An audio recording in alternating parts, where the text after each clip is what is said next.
मलाई जहिले पनि म अनाथ लागेको थियो अनि म 14 वर्षको जस्तो लाग्थ्यो। तर यो वर्ष अर्कै जान्छु। मेरो धेरै साथीहरू जस्तै मैले धेरै वर्ष काठमाडौँको बोर्डिङ स्कुलमा र आमाको घरमा बसेर बिताएँ। तर त्यो सबै अर्कै भयो जब मैले मेरो बुवालाई भेटेँ। अब मलाई पनि थाहा भयो कि मेरो पनि परिवार रहेछ अनि म 13 वर्षको हो। अनि मलाई परम्परा नि फलो गर्नु मन छैन। मलाई फोहोर भुइँमा बस्नु मन छैन।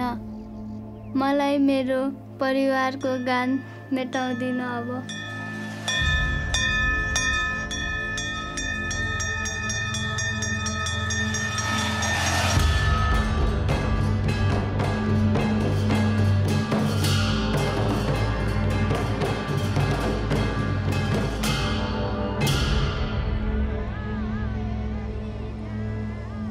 मलाई फेरि अनाथ हुन मन छ जुन म पहिले थिएँ।